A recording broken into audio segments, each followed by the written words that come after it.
welcome back to another video. I have just received another JDM only Yamaha trombone in the mail. So real quick before we get to what the trombone is, what does JDM mean? JDM stands for Japanese Domestic Market. This is stuff that was only sold in Japan. So you might think, oh, well, I have a Honda Civic, that's JDM. No, if you drove one that was made in Japan and sold in Japan, sure. And there are a few of those in the United States. But, you know, Yamaha stuff, Honda stuff, Toyota stuff that's sold in the United States is not JDM. It's only the stuff that was actually only sold there. And for cars, you have to wait 25 years for that to happen. Thankfully for trombones, nobody cares. So you can get this stuff much sooner. And this is another one of those instruments. Another Yamaha custom. I already have my YBL852G custom from the same time period, even though they don't kind of look like it. This is a little ratty. This is in great shape. This is from the same series of instruments. Basically, Yamaha's top of the line trombones, for some reason, only sold in Japan at the time. And they're very good instruments. You can see the custom moniker right here on the cork barrel. And you'll notice if you've looked at like Yamaha euphoniums or tubas, the top end stuff, it's the same. That custom logo has survived, but only on the Yamaha 8 series tubas and euphoniums. It might be on the trumpets too, actually. I'm not totally sure about that. I kind of don't care. But for some reason on the trombones, it disappeared and was later replaced by Xeno. This actually disappeared for a while before Xeno. There's kind of no crossover. Weird corporate marketing stuff. I don't understand it.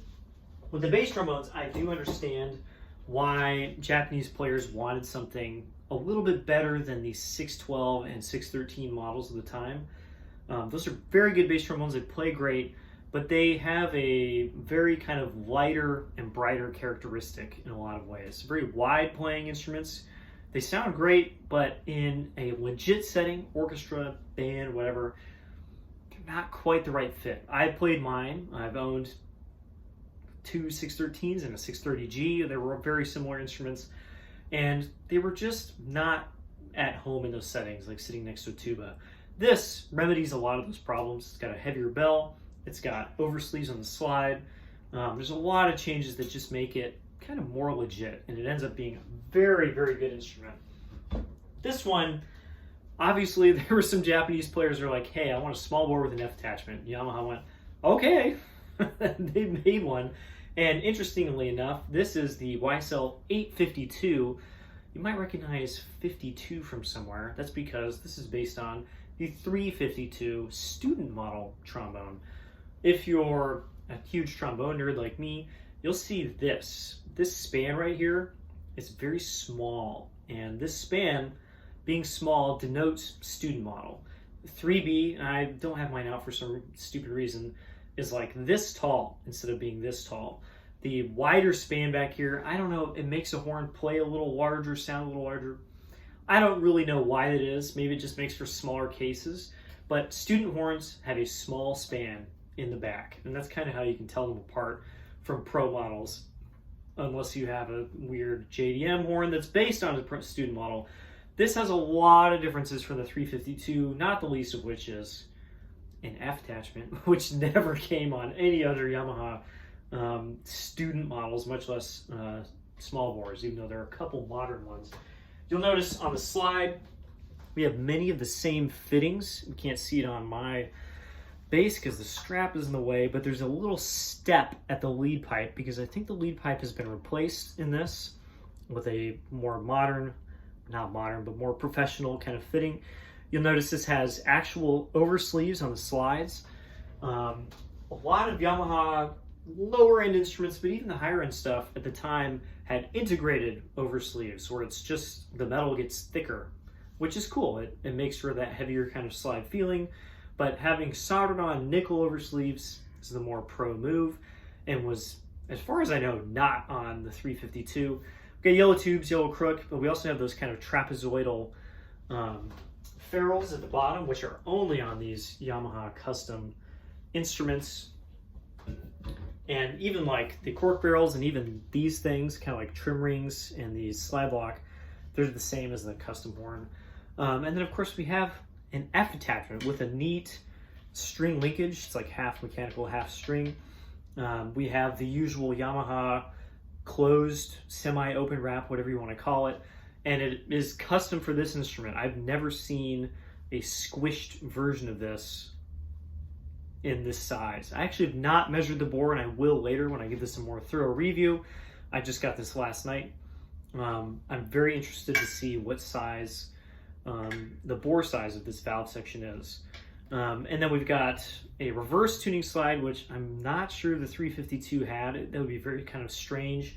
And we also have the same trim rings on all these tuning slides that are only on the custom instruments. A lot of the Yamahas at the time had no trim rings at all. They just had the kind of sharp edges. And the trim rings are kind of a sign of a higher level instrument in general. And then we have presumably a 352 bell. I don't know if this is heavier or lighter or made to a higher standard or what. I really do not know much about this instrument except that it is very cool and that it exists. Something that it shares with the this instrument is that the spacing of the slide braces, it's about the same. They're kind of far apart, weirdly far apart compared to a lot of other instruments. I don't really notice that because I have so many instruments and I've played so many, but other people have held them and been like, whoa, the brace for the right hand is very far away from where the brace for the left hand is. Again, I have so many horns, I just don't, those kind of changes don't really register with me, but I have noticed that that is kind of a large distance.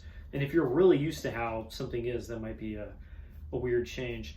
I'm very interested to try this out. I'm selling a lot of horns right now, if you haven't noticed, and I'm trying to get down to just kind of 2 small bores. Right now I have 4. Actually, I have like 6 or something, but we're going to forget a couple of them.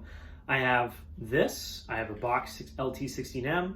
I have a 3BF, and then I have a 3BF Plus, the 525 version. And there is a lot of crossover between these instruments. I want to get down to just 2 of them. I've already kind of decided the LT16M is going to get sold. I just never play it. So it's kind of this versus my King 3BF Plus G. It's got a gold bell as well. One of them is going to win. This is obviously smaller in every way. It's a very different instrument, but it might kind of cover some of the bases left by the LT16M, and it might be the horn that I use at work. I'm really not sure yet. I really enjoy my 3BF. The Plus is just kind of a little more work, and I just haven't really found a niche for it yet, so maybe this goes on the opposite end of the spectrum and kind of does the same thing. I have some plans for this. I've literally not even cleaned the slide or oiled the valve or anything. It already plays great. I'm going to strip the lacquer, polish it up, because right now it looks quite bad. And it's going to be very interesting to see if this or my 3B Plus wins in the end. And maybe this gets used at work all the time. It is a smaller instrument in every way. This is 500 versus 508. It's smaller back here. 3Bs are actually quite large in the tuning slide. So it might be too small for the work that I do at Disney, but it might stick around to do other stuff. And I really like it has this F attachment. So that's another really cool, super rare Yamaha that just does not come up very often. I have no idea where these would have been used. Maybe they were bought by students. I feel like these would have been expensive at the time, so I don't know why they would have been buying them. But very interested to try this out, and hopefully I get some more cool JDM stuff in the future. That's all I got. Bye.